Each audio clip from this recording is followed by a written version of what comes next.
Assalamualaikum warahmatullahi wabarakatuh. Kalau penyakit itu bersifat individual, maka sebenarnya berkaitan dengan pengobatannya. Nah, sehingga pengobatannya pun juga bersifat individual. Nah, kita sering melihat bahwa dokter sering mengobati orang yang mempunyai penyakit yang sama dengan obat yang sama, ya. Jadi itu cara yang paling mudah melayani pasien, gitu ya. Jadi kalau kita pergi ke rumah sakit mengamati orang-orang yang memeriksakan diri kepada dokter, maka ketika pasien itu sudah berada di depan apotik ya untuk mengambil obat, maka kalau kita perhatikan ini obat yang diberikan kepada pasien penyakit jantung ya atau paru-paru misalnya, itu seringkali obatnya sama. Nah, mengapa begitu gitu ya? Jadi biasanya kalau pasiennya banyak dari penyakit jantung atau paru-paru, maka pelayanan terhadap pasien itu akan lebih cepat. Ya, karena apoteker itu akan mengambil obat-obatan yang sama untuk pengidap penyakit jantung, untuk pengidap penyakit paru-paru. Jadi kalau saya mati obatnya sama, ya. Nama obatnya ya itu seringkali sama, ya. Kalau ya ini bisa dicoba, Anda bisa melihat ya, misalnya di rumah sakit itu obat yang khusus ya, katakanlah yang pasiennya sedikit, itu biasanya antrinya nanti ya. Jadi yang didahulukan itu yang paling mudah ya, yang obatnya sama, yang paling mudah dan cepat. Nah, sehingga pengantri yang obat yang penyakitnya sedikit ini biasanya agak kurang ya, dilayani lebih dulu ya. Ini berdasarkan pengalaman kalau kita antri mengambil obat di apotek rumah sakit. Nah, jadi memang hal itu dilakukan karena pasien ada kecenderungan selalu naik jumlahnya.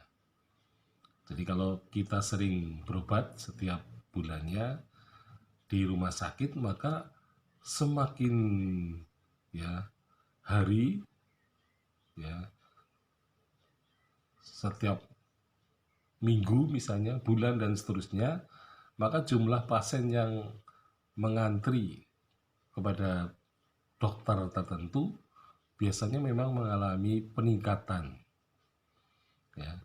Jadi peningkatan itu kemungkinan besar karena memang pasiennya bertambah banyak, antriannya juga bertambah banyak, dan juga antrian mengambil obatnya juga banyak, semakin banyak. Jadi kemungkinan besar orang yang sakit semakin lama semakin bertambah, ya mungkin karena keadaan di mana mereka telah berubah ya perilakunya, terutama perilaku gaya hidup ya, jadi cara konsumsi dan apa yang dikonsumsi atau tingkat keseringan apa yang dikonsumsi.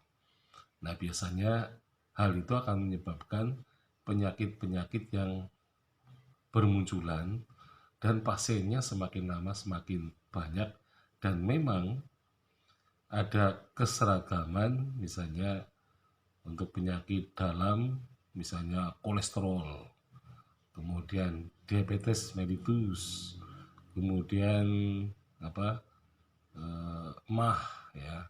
Jadi kalau kita perhatikan dari penyakit-penyakit itu memang merupakan penyakit gaya hidup ya. Meskipun tadinya sudah saya katakan bahwa penyakit itu memang merupakan keturunan ya.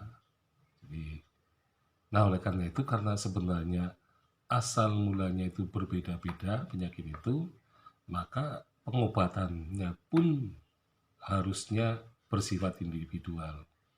Jadi berdasarkan penelitian, memang di waktu yang akan datang, ya, penyakit-penyakit yang bersifat individual itu akan dan harus diobati dengan pengobatan-pengobatan yang bersifat individual juga. Jadi artinya dokter tidak boleh memberikan obat yang sama atau yang seragam antara pasien yang satu dengan pasien yang lain, meskipun mereka adalah pengidap penyakit yang sama. Sekian, Assalamualaikum warahmatullahi wabarakatuh.